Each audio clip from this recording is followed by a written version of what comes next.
Hi, and good morning, and good afternoon if you're watching the recording of this, which I remembered to do. Um, I'm John O'Brien. I'm the Executive Director of Arts Upper Hunter, which is a regional arts development organisation for the Upper Hunter region, surprisingly. I'd like to start by acknowledging that we are on unceded Aboriginal land, the land of the Wanarua, and in my case here, the Gringai people. Um, there are people joining me, I think, from Wanarua country and Gringai country so far. And I would like to welcome any First Nations people who are here today and who are watching this recording later. And I would also like to pay my respects to their leaders, past, present, and emerging. So today's all about Country Art Support Program. And I'm going to start by sharing, hang on, share screen two and share, and let's see how this goes. How's that? Looks pretty good. Okay. Oh, hang on. I've got to click on my don't show that meeting is being recorded on my other screen. Right. So Country Art Support Program runs once a year, and this year we have combined it with another program that we've run in the past, which is micro grants. So Country Art Support Program, there's a few differences between them too. Between them, um, there's a few changes that have been made from last time, but the main thing is that if you are a community group and you want to run something up to about $3,000, if you are an individual or a business and you need about $1,000, then Country Art Support Program and micro grants could be for you as long as you're based in this area. So today we'll be looking at the process. I'll be giving a few tips and tricks along the way. There'll be some guidelines for you to look at. I'll take you through the form, which is now moved from Smarty Grants to Jot form, and I'll talk a little bit about the difference between CASP and micro grants. There'll also be time for questions, a little moment for you to present your own project if you want, and some advice on things not to do and what does work. So let's get going. Yeah, there. The thing I love about CASP is that it creates grassroots opportunities for community-led projects. It's really good for something that might not happen otherwise, that might not happen to the level that it would normally happen. It's really good because it's not dictated from the top. There is obviously you have to tailor your application to the grants, but there's a reason for that, and that's to tick some of the boxes that we think are actually really important for local arts, and those are things like community engagement, community participation, things happening locally, opportunities, access to the arts for local people from this region, and that's just brilliant. I also love them because they're a great way to learn how to write a grant. So I encourage people to jump in there and write those grants. And micro grants are really good because there's a slight difference between CASP and micro grants. They're only up to $1,000, but we've seen really great things happen from them. They're really great because they are for those little next steps that an individual artist might be hoping for. But they're also for things like a business might have something small that they need to get to the next level or to improve their business. So it might be signage. We've funded applications for signage. We've funded applications for travel to exhibitions out of the region. The negatives, I guess, for all grants are that one of them is the needless labor. Yes, you have to do the work. It's a bit grueling.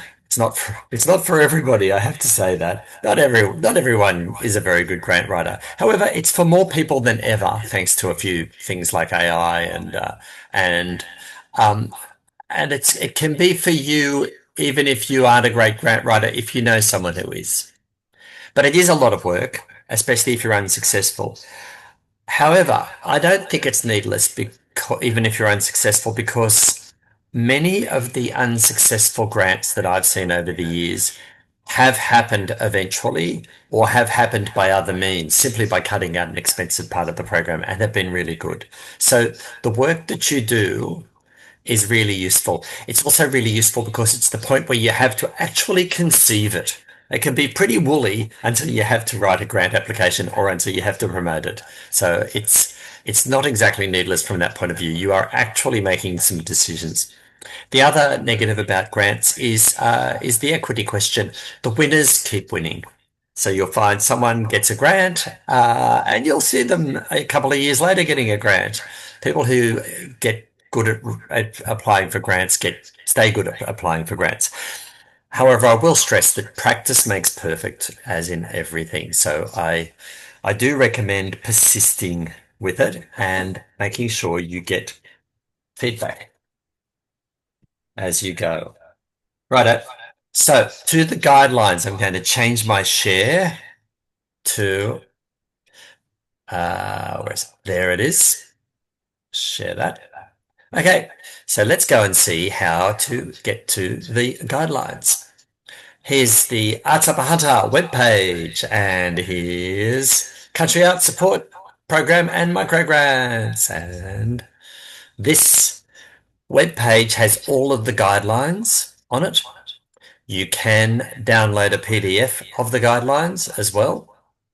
And I recommend you do that because you do need to read the guidelines carefully. There is also a link to the job form. And if you wish, you can download a PDF version of the jot form, the application form. However, you have to fill in the application online. We need you to do that. So now let's have a look at, I'm going to dash back. You can look at the guidelines in your own time. I'm going to jump back onto my PowerPoint presentation, which is here. So, uh, right, the guidelines. Once again, $3,000 from $250 minimum. We don't want anyone applying for less than 250 because it's a lot of work. You might as well just ask someone for $250. That sounds more facetious than it really is. But it is a lot of work.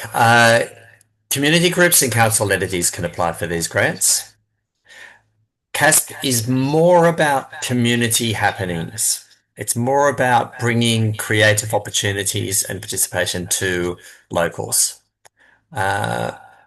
Micro grants, which are up to $1,000, minimum $250, are for individuals and businesses. They are little, but they are more about those next steps or small needs, but they can include community happenings. And I thoroughly recommend there being some community outcomes.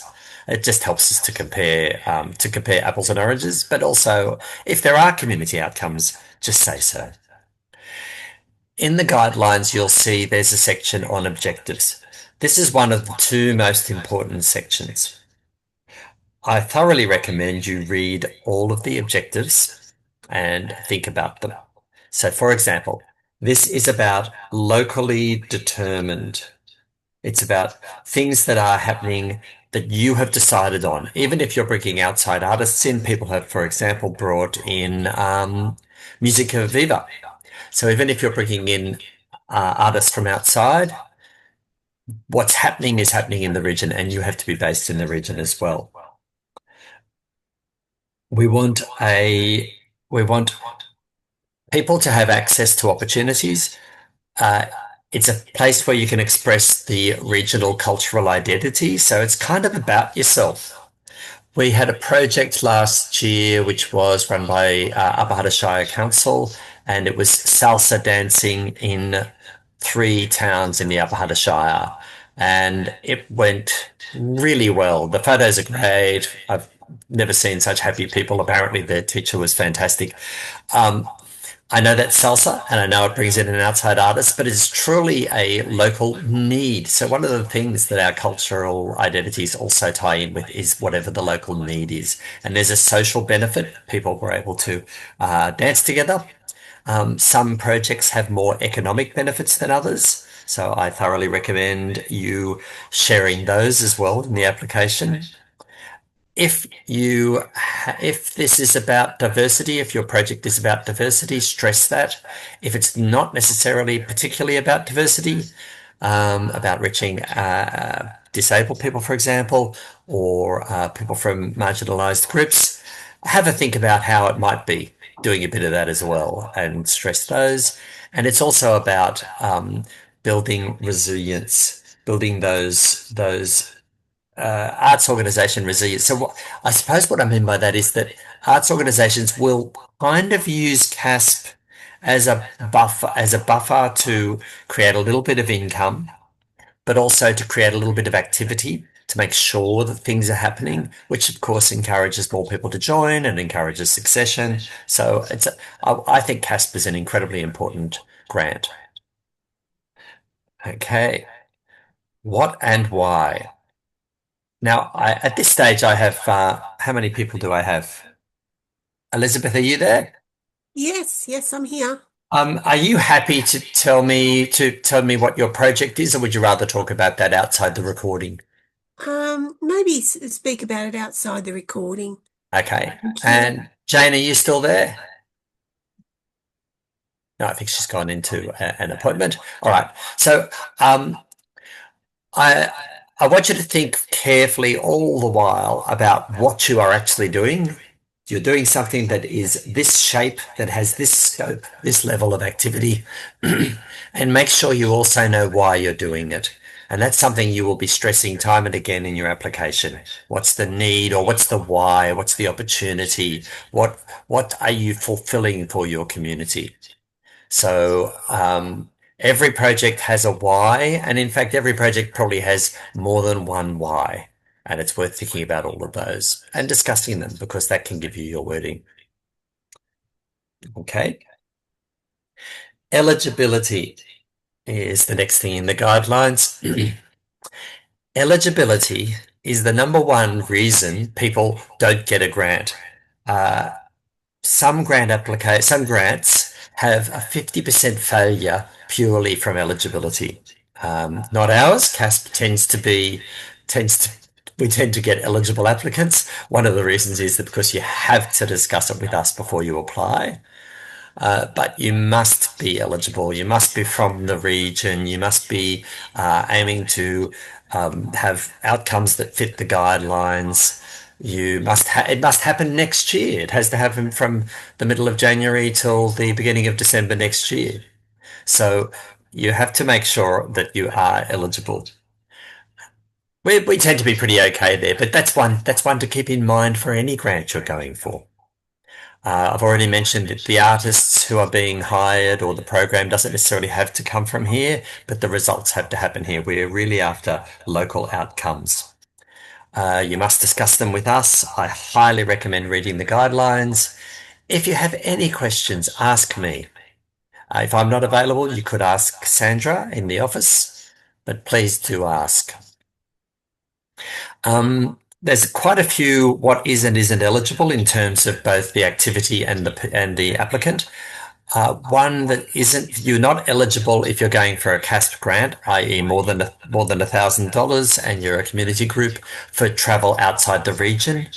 However, micro grants, people can use that if that's what the next step involves, and we've given a few grants to people so that they can travel or that they can hold an exhibition outside the region because that's the next step in their artistic career.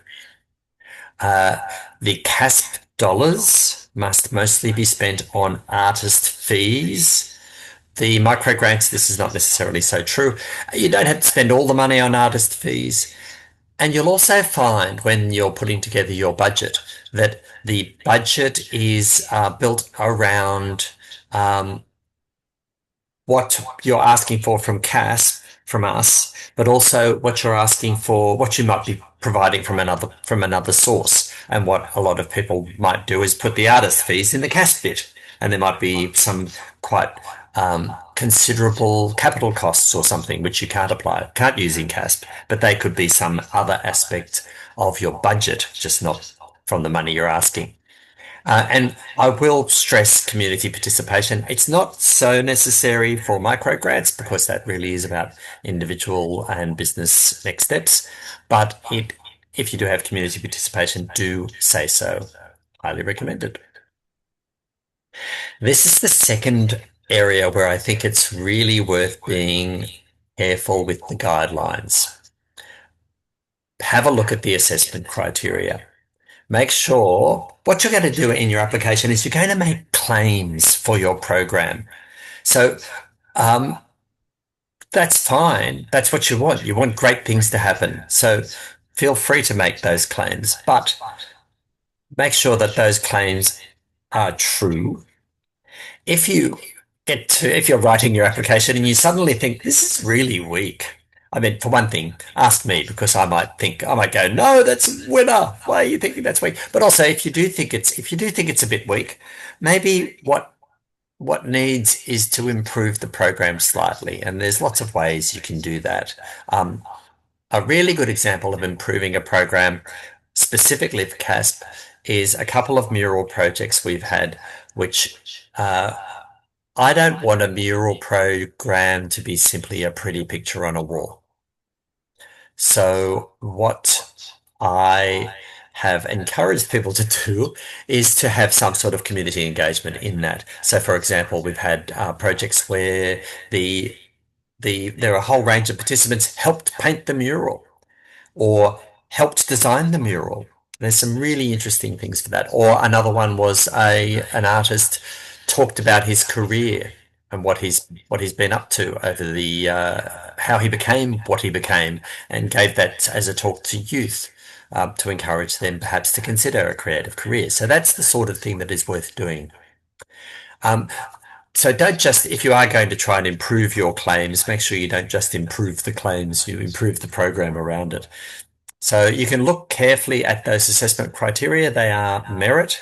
Now, merit does not have to be artistic genius, but it does have to be artistically quality or has to have some level of ambition to it. So it can be brilliant, it can be exciting, it can be something different that your people in your region haven't really come across. It can be arresting, it can be making social connections.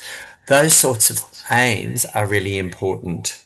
If they're what you're after, then tell us and make sure that you work that into your application, but also work that into your program. If social engagement is crucial, then what are you doing in the program that is going to enhance that social engagement in some way, perhaps? Um, Consultation we'll deal with a little bit later when I talk about letters of support. And capacity to manage is really important. I would suggest that we need to know that the program needs to look realistic, needs to look achievable. The dollars need to sound real. Let me see. I've got some couple of notes here. The time frame seems to looks to the time frames should look doable. And if there's an area you're not familiar with, then work that into the application that you are looking for support or you are getting support for that area where you're not so good. And again, talk to me. I'll stress again, what is the need? Some people say that should be your starting point for any grant application. What is the need for this? Because if the government or someone like us is giving a grant, then we want to be able to be fulfilling a need. Or what is the opportunity, which if you don't take that up, won't happen. I've recently applied for a fair amount of money to run a regional theatre program. If I don't get that money, that regional theatre program won't happen. Um, so I stressed that in there. Did I stress it enough? I don't know. I'm really nervous. Okay. The other ones to think about are accessibility. So how are you working with, for example, disabled or deaf people? Uh, an interesting principle is that if you think about accessibility anyway, even if that's not the target. Are there a couple of small things you can do to make this program more accessible? Is there something you can do to allow wheelchair access? Could you talk to a local disabilities group and find out what might encourage them to join? Inclusion, it's more about a diversity of voices uh, and geographical spread. So these last ones, accessibility, inclusion, and geography, they don't necessarily form the core of why you would get funding. However, we do if there are two projects that are equal and they're all going to one shire, all the money's going to one shire so far because we had a lot of applicants from that shire, then we might break the deadlock by going, well, there's nothing from this shire, so we'll spread that around. So that's just to be honest with you, we do try to spread that love around. A few more things in the guidelines. There's a list of processes. There's a process section where you can check out and review that you're doing the right things. They include tips on writing and how to style it. There's a checklist of things you might have to do. Some of these don't have to be done in time for the application. So, for example, we don't expect you to list all the artists. If you do know the names of the artists, please list them. Please tell us who they are and tell us why they're going to be good. So we don't necessarily then expect you to have working with children checks for the application because after all, you might not get the funding. And I don't want you to do it needless work, but we will expect any essential working with children checks to be done by the time we do contracting. First Nations, I'll talk about that later when I talk about letters of support as well. And then there's a list of frequently asked questions. Um, we've been running CASP pretty well since the beginning of Arts Upper Hunter, and I will say it's been a wonderful program. In the past, we've had some really interesting projects. There was a project in 2022 that was successful in its application. We were a bit hesitant about it, the assessment panel was, because it was quite a complex program that had a lot of moving parts. And in the end, that project, it had a parade and a workshop and all sorts of things. There was a lot of bits to it. Um, in the end, did hit trouble, and they had to get a couple of variations. Which is, what's a variation, you might ask? A variation is a really good thing to know about. When you are successful in a grant and you are running that, things are going to go pear-shaped or change, or something might not be able to happen and something else might be able to happen that you didn't figure in. Most grants bodies will be very reasonable when it comes to some change to the outcomes. But what they really want is for you to tell them ahead of time so that they can approve that variation. And that certainly goes for us. One of the main variations we get is, I'm just not going to be able to finish this project in time.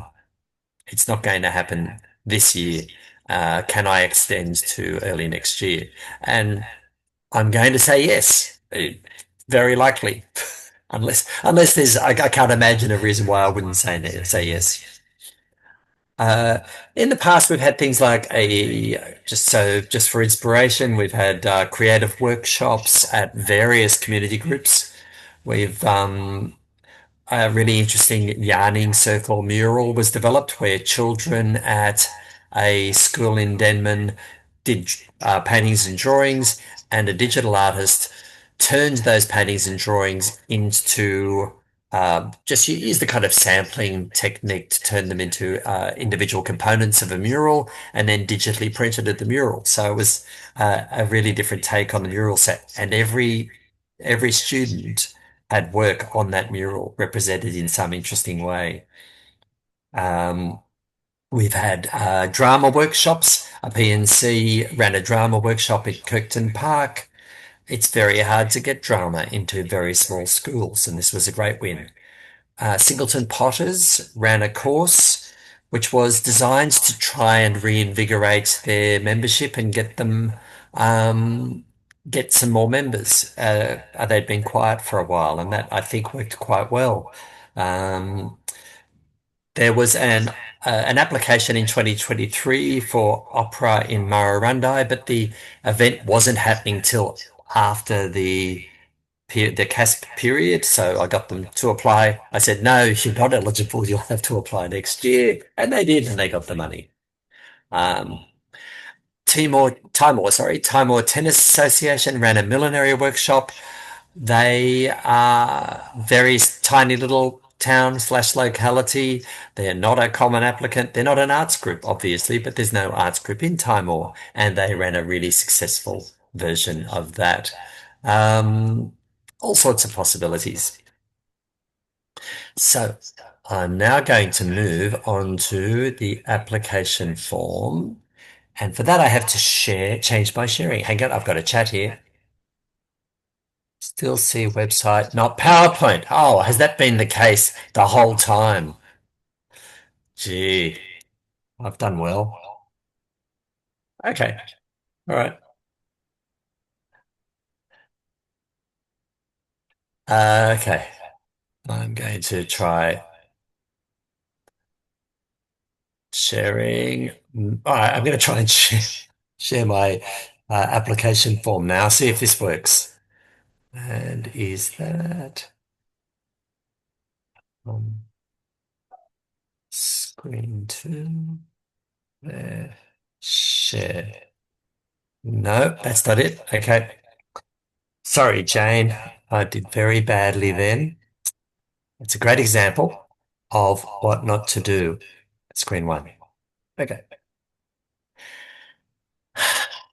Can you see that? Yes. Okay.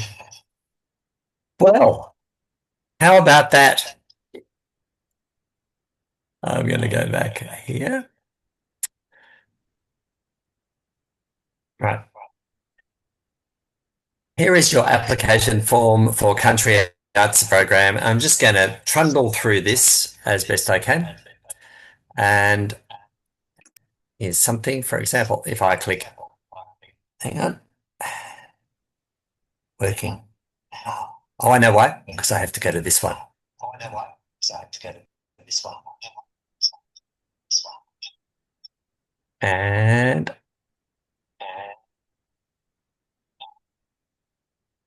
ah, technology is your friend as well as being your enemy. Right. Welcome to the application form for Country Arts Support Program 2026. I'm going to ask again. You can still see that? Yes. Ah, righto. Okay.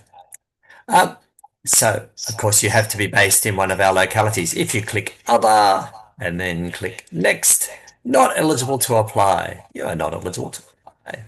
So, let's imagine I live in Dungogshire, which I do. So now you can go on. There's a bit of a blurb there about how to apply.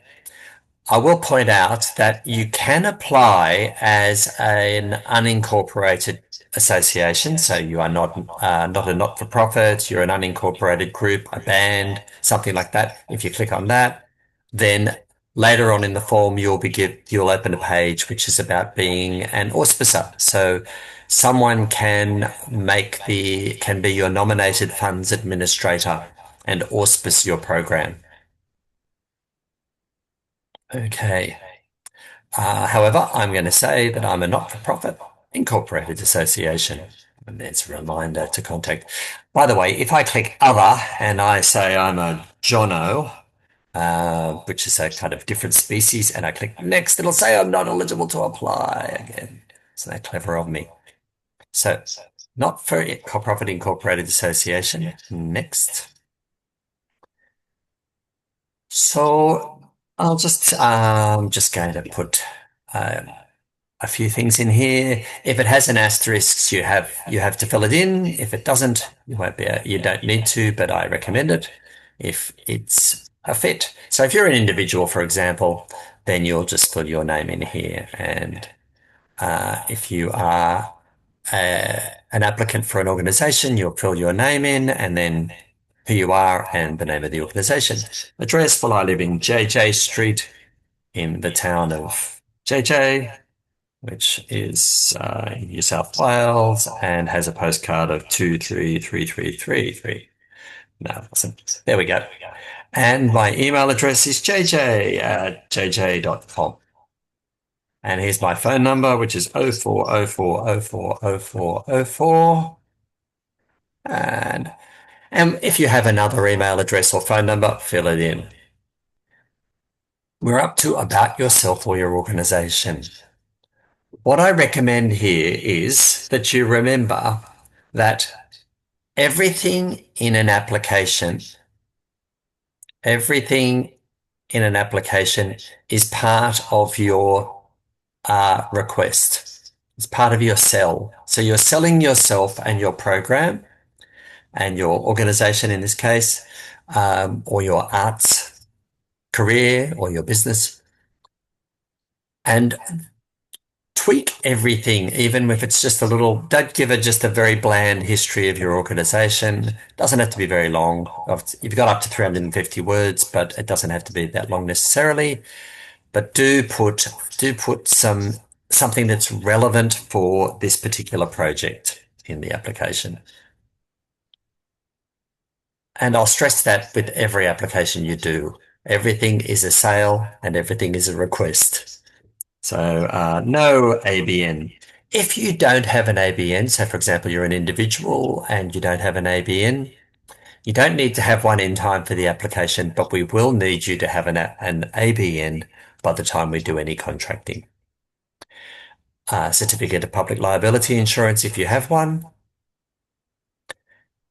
Have you previously applied for CASP funding? This is more for our information, but we will look back on it as well. Yes, CASP funding, in what year did you apply? No idea. So, I'm going to write no, but if you have no idea, write no idea.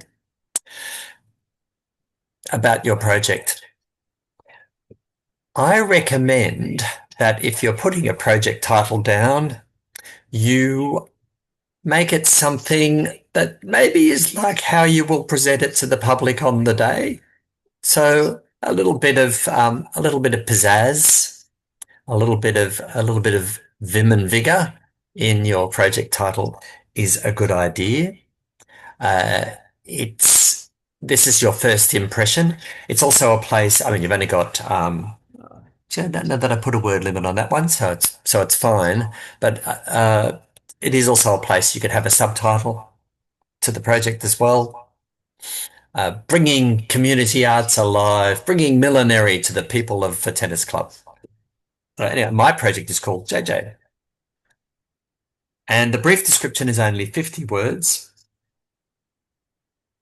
You want it to be the who, what, where, or why, where and when. So who is it aimed at and who is presenting it and who are the artists? What is going to happen? Where is it going to happen and when? If you don't know exactly when, mid-year, you can you can use your judgment there. You might also fit a little bit of the why in here, because 50 words, even though it's not very long, it's there's a bit of opportunity there. I'm going to write JJ. Uh, in what town or locality will the event take place? Now, if you're applying for up to $3,000 and it's a CASP sort of thing, so it's more than 1,000, it really needs to happen in our region. A little bit of it could happen like on the edges of the region or outside the region, but mainly it has to happen in the region. I'm going to say mine's happening in Dungog because that's where I live. Project start date. It has to start after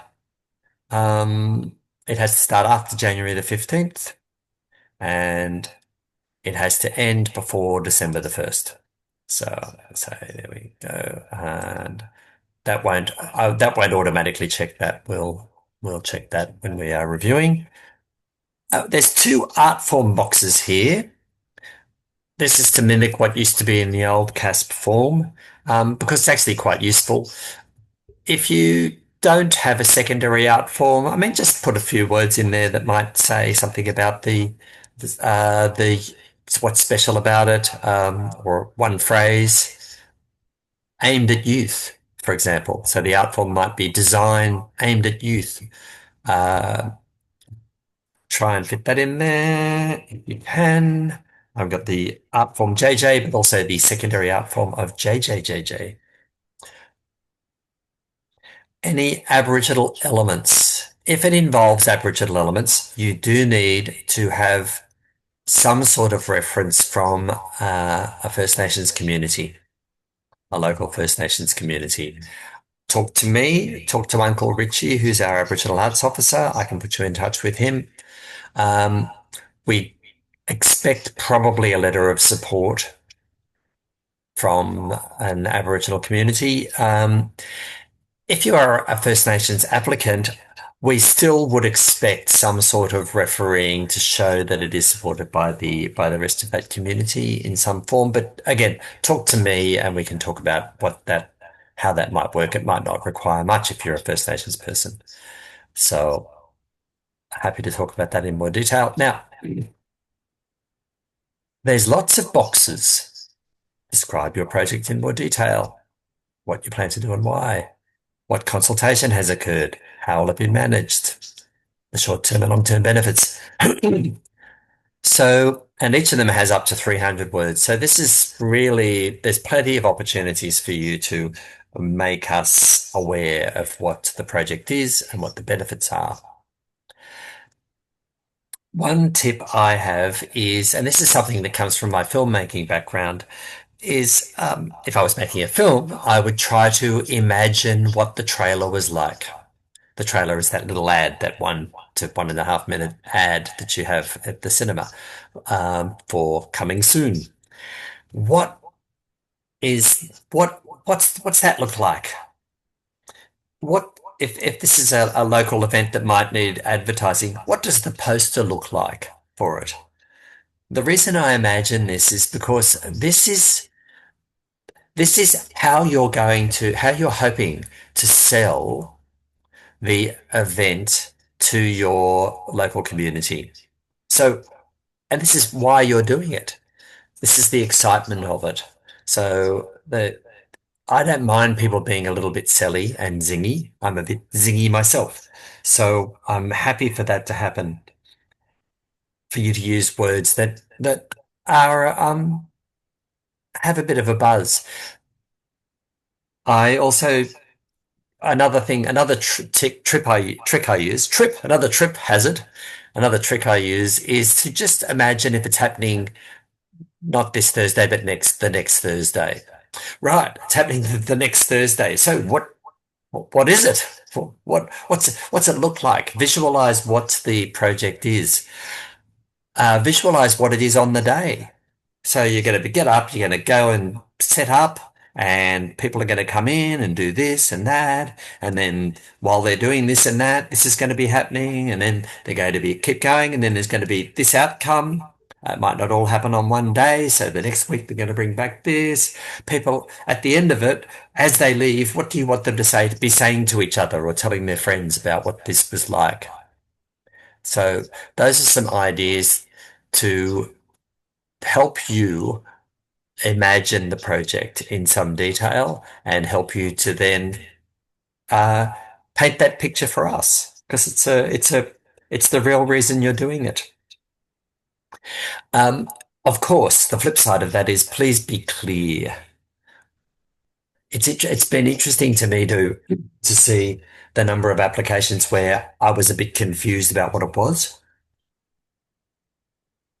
And I can say there was one, sorry, there was one unsuccessful project which was you read the first half of the application and you're going, this is really good. And then you've started reading the second half and you're going, wait a minute, this isn't the project that we're talking about in the first half, which is might sound unusual, but in community arts, you can imagine what happened. Someone started the application and then someone else finished it, and only one of them read the guidelines very carefully. Um, they missed out on the money. The other thing that particular group did, which I always thought was fantastic, was that They applied for $0. They misunderstood how the budget worked and they applied for $0. They were still unsuccessful because they really didn't know what the project was. So you do have to be clear about what the project is as well. So clear, but with a bit of life is the is the main reason is what you're after. Um, what consultation has occurred with community or communities? Now, if you're doing I forgot to fill this one in. That's as much detail as you're getting from me for this project. What consultation has occurred with your community or communities, if applicable? Uh, have a think about that, even if you don't think your project has required or has much consultation. An example is a couple of projects I've recommended that people get letters of support or comments of support, an email is fine, from potential participants. There was a writing project which they got some really good words on why that particular workshop would benefit that writer. They said, this is going to help me make my writing more poetical, more vivid, those sorts of things. So even a little bit of that is useful. How will the project be managed? So remember that one of the assessment criteria is capacity to manage. So this is where you put the brief project plan and timeline. It doesn't have to be very detailed, but just again realistic. Describe the short and long term benefits of the project. Um, Write a list of things down. Just write quite a few potential and non-pretend other benefits. If some of them seem like they're overstated, then don't put them in. But really, you do want there to be some community benefit, and every CASP project has had community benefits. So don't forget to state them. And as you can imagine, some of the main benefits for the project I'm applying for here are JJ, JJJ, and some more Js. Um, so here we go. Are there other groups or organizations involved? Um, that doesn't always happen with CAST. The grants are only up to $3,000. It's if they are though, click yes and you'll get a box where you get to say who they are and what their involvement is. We do take that into consideration. Partnerships are useful for spreading the love, for getting participation in the workshops. So, but it's not that important in the CASP scheme of things. How many paid artists will be involved in the project? Well, that might only be one or two. How many unpaid artists? If there are artists from your group who are supporting the project and aren't being paid, list them. If there's none, you do have some of these boxes with asterisks that require numbers. You might have zero. Zero is fine. Does your project involve working with children under the age of 18? Yes. If it does, you will need to provide us with working with children check at the time of contract. If it doesn't, and also the date of birth, that's so we can check the working with children check number, which requires the date of birth as well. Who knew?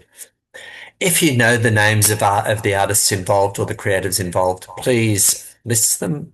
There's plenty of room there for you to list them. And now we're on to, that's not an essential, but do list them if you know them. Or even if they aren't confirmed, list them and say to be confirmed. That's what I would recommend. It just makes the project seem more doable and realistic, that it's going to fit with your capacity. I'm going to be applying for $2,000 and I've got $500, not including in kind and not including, so that's the other cash income. I've got $500 coming from Uncle Bunnings. So that will add up to $2,500. Does that automatically. Expenses and fees allowance. Well, most of the money is going to be spent on art workers, $1,500. And because of JJ, you don't have to fill in the details, but I highly recommend a few words is going to help us understand. Total production cost, well, I'm going to need $500, $500 worth of cheese for the cheese carving workshop. Cheese. I would say from Hunter Bell.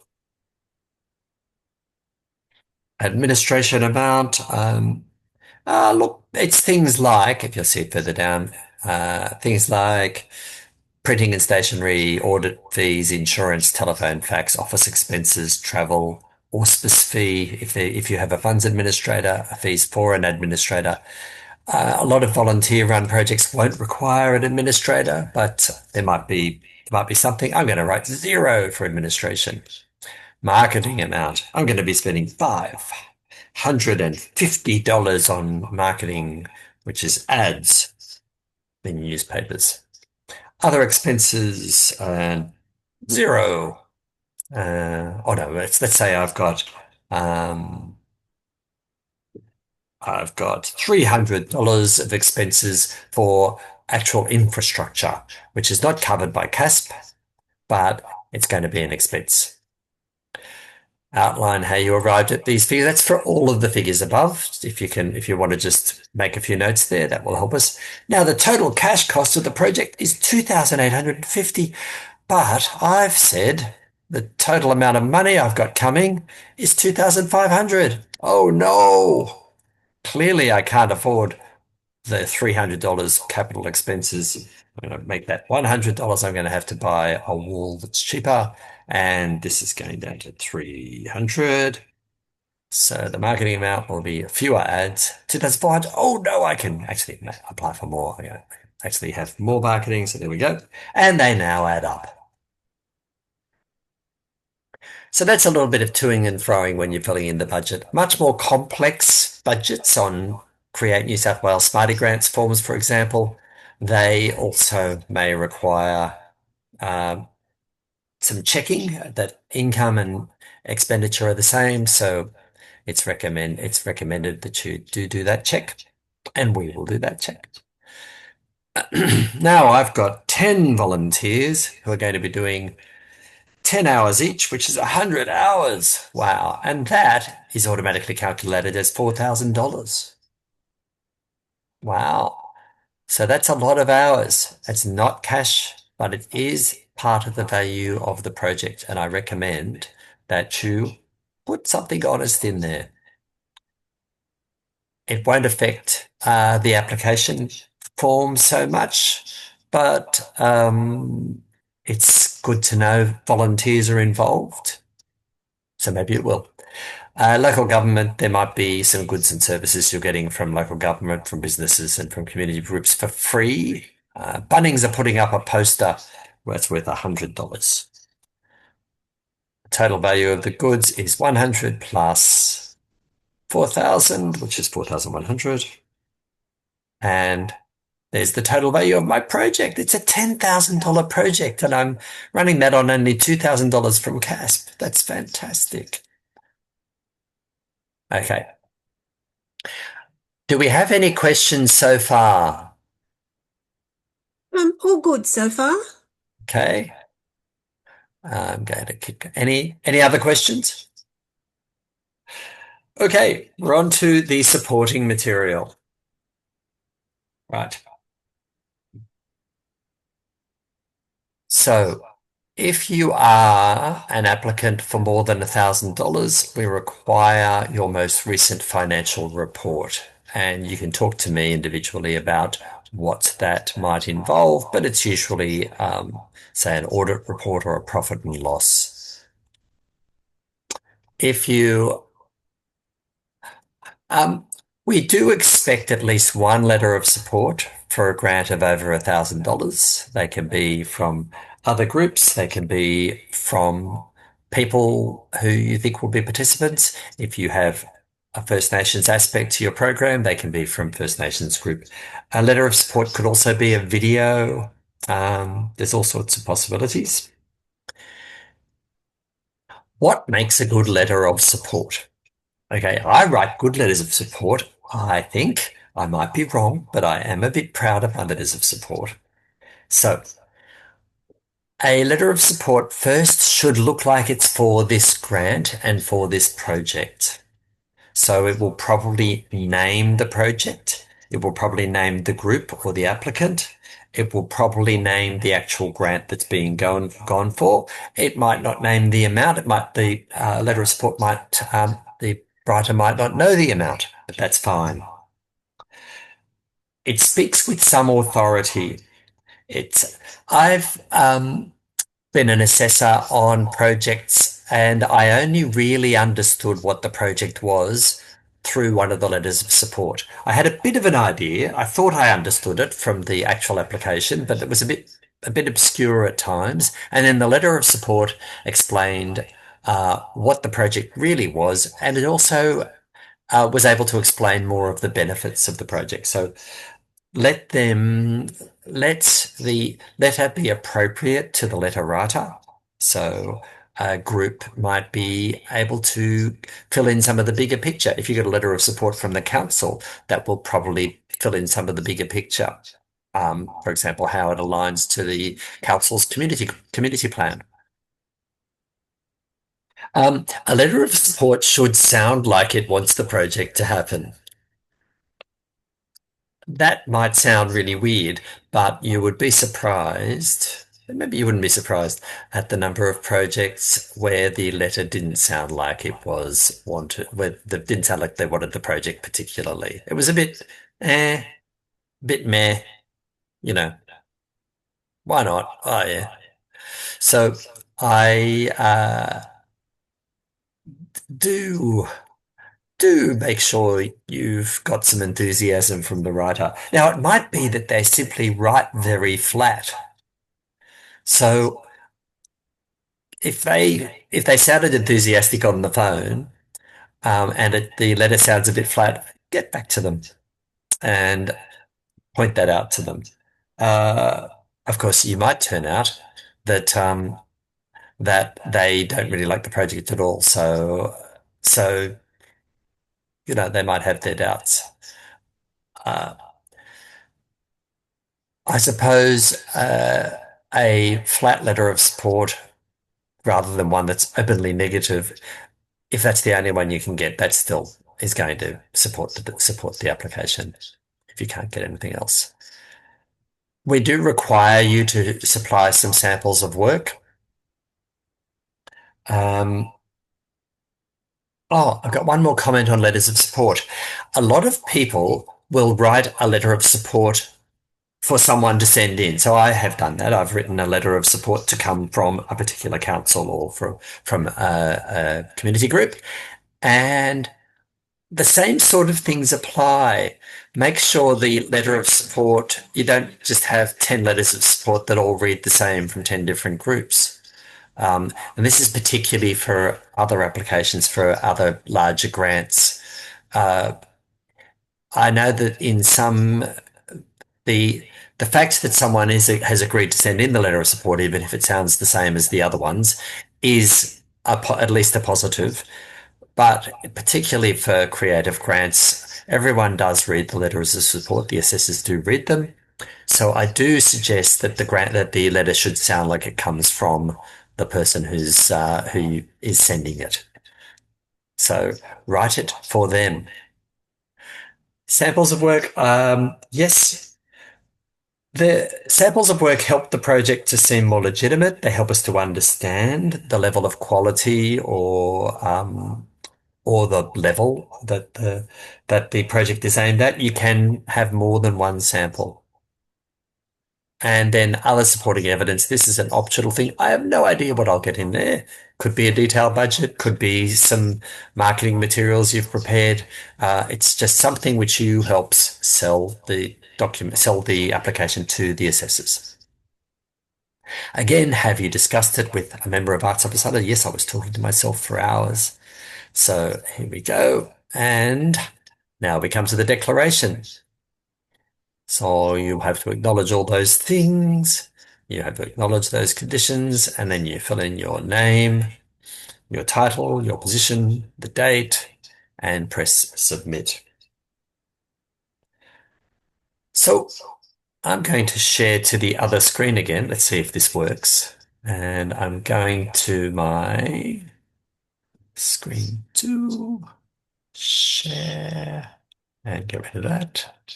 There we go. Can you see the PowerPoint? Yes. I do feel like a bit of a dork. However, that's all right. I hope it's been clear. So if you are successful, oh, hang on, let me click on that. If you are successful, what happens next is I'll do up a contract and Sandra and I will do up a contract and we'll send in a contract and some other paperwork that is required. There's a bank account checking bit of contract. There's public liability insurance, which is required in virtually all cases, but there might be some under $1,000 micro grant applications that don't require public liability insurance. That would be a case by case basis. In the main, you will need public liability insurance, and we can recommend a couple of potential insurance bodies. The Working with Children check detail, and there might be some other requirements. The other thing that sometimes happens is that the assessment panel might say, "Oh, before this is," or they might require a particular clause to be inserted into the contract. So there might be some concern about some aspect. An example would be that there might be something that they think is a little bit more dangerous than usual in an arts activity. Um, so they might require a risk assessment to be provided before the actual event can happen. That would be one example and that would be a separate clause in the contract or in an email. Then you will be running your event. Have fun. We want you to enjoy this. Make sure you credit Arts Upper Hunter and Create New South Wales in publicity and various other um, outlets in your social media, wherever. It doesn't require much work to just add a line. And most people don't read them anyway. They see it at the end and they glaze over. So please do put that in, put our logos in if which we will have sent with the contracts and the paperwork. If there is a change, tell us and we can give you a variation. But it's just really good to tell us that something can't happen when you thought it was going to happen, for example, or such and such an artist was unavailable. We've had to substitute this.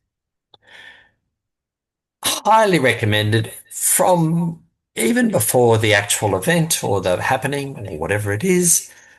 Please start thinking about your acquittal. And some of the stuff that we like photos. We like photos with credits of the photographer, and we like to know that any photos you send in with your acquittal report have the approval of the person in them. We will tend not to use photos with children in them anyway. And what we will use is maybe photos with kids in them from the back or where you can't identify them. But we will assume that any photo, and you'll sign this off in your report at the end, can be used, and it might end up in our annual report, for example. And they're also useful for you for your next application, potentially. We also love testimonials. I loved this workshop. It was the greatest workshop ever. I didn't think I could make a hat, and now I are one. It was just great. I met people I never thought I'd meet, and we just worked so well together. That sort of thing.